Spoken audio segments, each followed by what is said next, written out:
utterly stupid weapon. Get rid of them. The game would be way better without those in. Okay, so nice little detail. It's as he calms the boy down, actually his anchor point does come into something a little bit more realistic. Hi there, I'm Matt Easton of Schola Gladiatoria, which is a sword fighting school based in London and Woking in the south of England. And also I run a popular YouTube channel talking about military history, antique weapons, and all sorts of fighting. And today I'm going to be looking at the weapons and combat in 2018's God of War.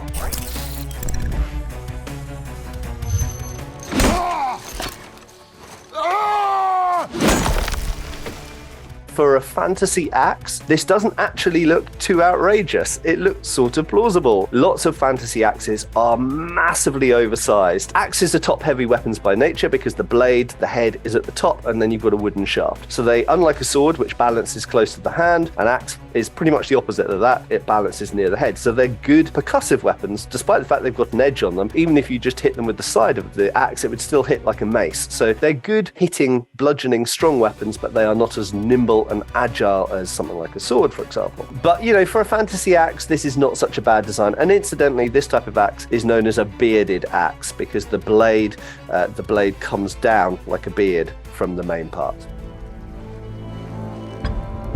It just magically hangs on his back. I think he's got some kind of hook there. But as someone who has tried to wear swords on their back, I'll tell you, why do video games and fantasy films and TV shows love weapons on the back so much? I mean, many of you, I guess, will know there are video games where you can put a spear or a lance or a pike even on your back. Completely impractical. And I really wish that we'd grow out of this obsession with sticking weapons on backs. It's a terrible idea. Not only is it very difficult to get them to where they're supposed to go, it's very difficult to access them when you need to get them out quickly when you need to fight. Because think about when you're walking around, what level are your hands at? Well, somewhere around where your pockets are. Most of these weapons are put at about the level of the pockets because that's where your hands hang. If a weapon's up here, it means when you're attacked, you've got to get your hand all the way up here, fumble around, find the weapon, and then try and get it out before you can even use the weapon. So it's a ridiculous place to have a weapon, particularly an axe. Oh yeah, running with an axe on the back. You try and get that out quickly. Wow. So yeah, you know, can you throw a big axe like that? Yeah, you can. You can throw anything. It's not really an axe that is designed for throwing axes, which absolutely were a thing in history. Probably one of the most famous types that were used was called the Francisca. Do you know what? Francisca are usually about the size of this tomahawk, and this is another popular type of axe that was thrown in history. Can you throw a giant axe? Yes, you can, especially if you're built like this guy. Wow, it magically returns to the hand. I mean, who wouldn't love a weapon that you can throw away and then magically returns to your hand? If that's the thing, then who am I to criticize it? Great, I'd love one. I'd like two, in fact, please.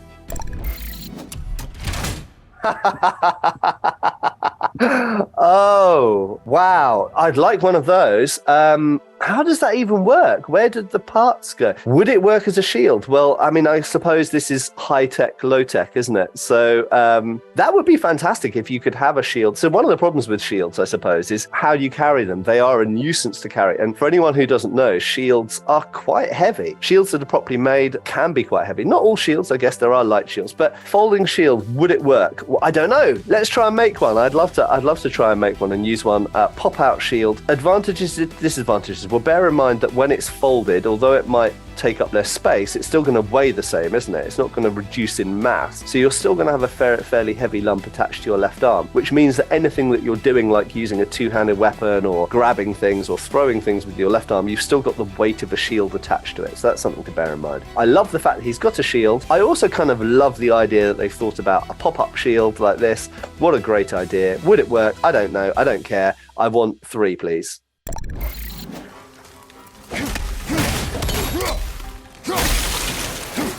So I do like the fact that he is striking with the shield. I don't understand why. Oh, he's thrown the axe away, I think, hasn't he? So he's only got the shield at the moment. Okay, so that makes some degree of sense. So like Captain America, absolutely, you can strike with the shield, and it's absolutely something that we see in medieval and Renaissance fighting systems in treatises. So yeah, I guess that's good. Overall, that's a good thing. I like that he's striking with the shield. Also, notice he's wearing his bow on his left arm, on the shield arm. I can guarantee you, from years of archery and having tried to do this, it will fall off your shoulder.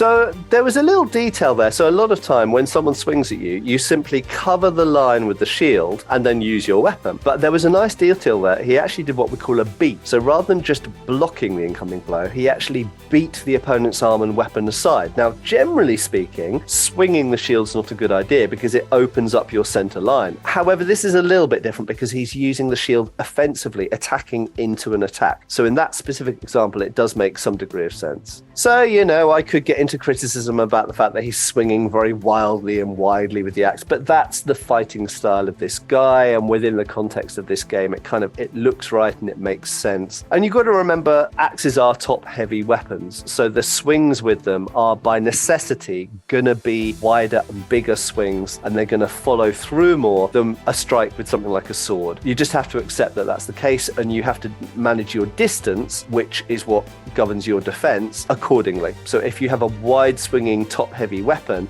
you have to make sure that you swung through, you're stepping out, so you're protecting yourself with distance while you charge up for the next swing.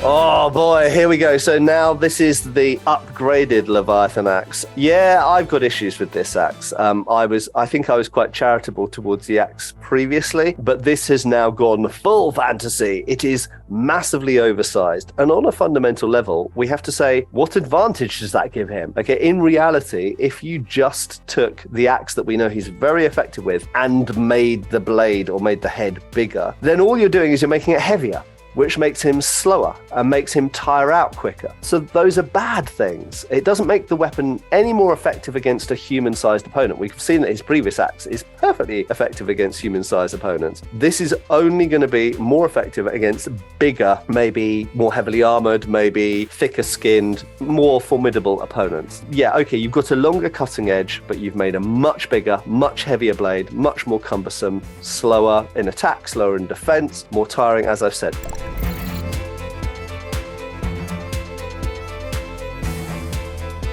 Oh boy. Let's see. So do these have any parallel in history or ethnography? I'm trying to think. I suppose the blades are a little bit similar to certain types of African short sword and knife. By and large, these are a completely invented thing. Do they look like they would work as knives? Yeah, absolutely. They're pretty mean looking. They look rather overbuilt. I've got to say I'm not a big fan of the guard. Why is the guard there? What does the guard achieve? Do these even need any kind of handguard on them? And the guard looks like it has sort of spiky bits pointing towards the user's hand. Never a good idea, but they do look quite cool. One major issue I have with them is they seem to have sort of quite a kind of cracked surface, and generally speaking, in metallurgical terms, if a piece of steel or iron or any other metal has cracks all over the surface, not normally a good sign. You should usually stop using it. Cracks in the surface of something, although it's popular in fantasy art, put it away, buy a new one. That's a good sign that's been used too much or heat treated badly. Ah, yes, and the chains. So, there's no real parallel to these. There are various weapons in history which have been extended on cords and perhaps even chains in some cases.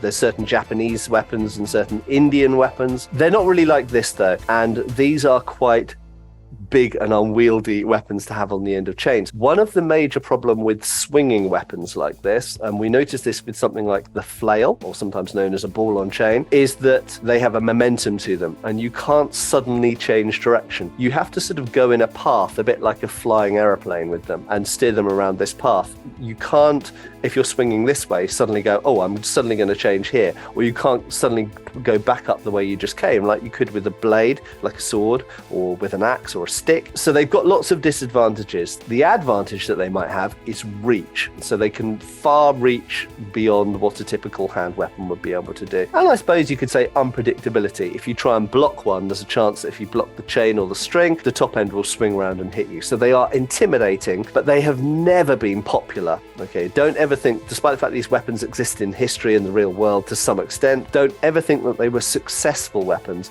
because they were never widespread. They were never really used by many people. They're pretty much a gimmick, a kind of unusual weapon, I think, for shock and awe rather than necessarily for effectiveness. So instantly, I want to point out one of the problems with this weapon is you've essentially got a chain with a bladed weapon at the end. Now, the dangerous bit is the bladed weapon at the end. The chain is only going to very slightly hurt you if it hits you. If you're wearing any level of armor at all, even if you're not wearing armor, if that chain hits you, it's going to be like, ow, that really hurt, but it's not actually going to injure you badly. The problem here is that to hit someone effectively and chop through them or, kill them, whatever, you've got to hit them with a weapon that's only that long, that's at the end of a really long chain. Now, for anyone who's ever tried to swing any type of thing attached to a cord or anything else at another target or a person, it's actually very difficult to judge the distance. You can only hit them within that distance that is some distance away from where you are. So you've got to be really, really precise to effectively actually use that weapon. If you hit them with the chain, it's not going to do much. And moreover,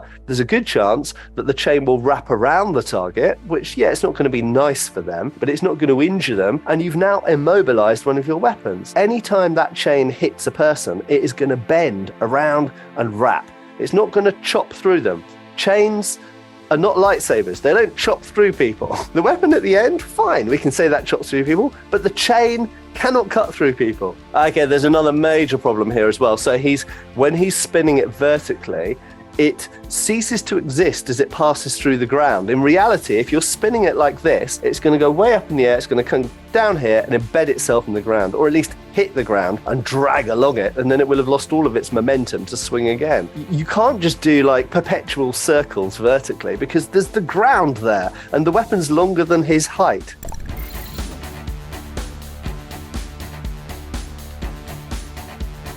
Okay, so this is a kind of typical fantasy bow. It's got quite a skinny handle and then gets mysteriously quite fat either side of that. This has become a bit of a fantasy trope. Very few bows in reality even remotely look like this. But, fine. I think it's probably because they modeled them originally on modern target bows, which are built in a completely different way. But this doesn't really look like a traditional bow at all. Also, where he's drawing it back to, interesting to note, he's left-handed here. I don't know if he's always left-handed, but anyway, left-handed here. He's pulling the string out to the side of his head. Normally, when you pull a bowstring back, you anchor somewhere close to the ear or the face because that's called an anchor point, and it gives you a consistent, repeatable point of reference to shoot accurately. If you're holding the string out far away from the face, that's not a repeatable because you could, just by moving the hand slightly to left or right, the arrow is now pointing in drastically different directions. So you want a fixed anchor point instead of having the arm floating out here somewhere.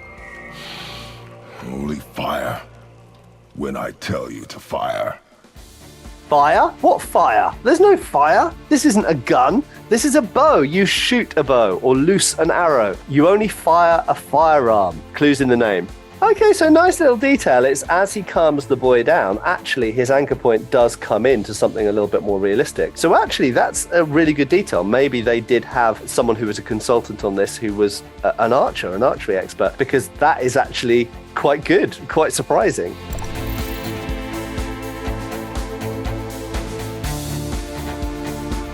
So what I did like was the overall energy and kind of aggressiveness of the fighting. It's fun. It's fun to watch and it's fun to play. I quite like the way that the axe swings. It looks kind of convincing and, there's decent sort of edge alignment. It looks like convincing blows. And I love the fact that there was a shield. Not enough games feature shields when throughout history, shields have just been everywhere. I mean, they're still used today by riot police and SWAT teams and all sorts, Shields are still a thing. Shields have been just hugely important. It can't be overstated. So I love the fact that there's a shield in there. The look of his axe, the Leviathan axe, I like the overall shape of it. It is based on historical axes, bearded axes. I preferred the basic Leviathan axe to the kind of upgraded fancy one personally. I think the basic one looked more like a real weapon. I am not at all a big fan of those blades on chains. They're just so silly.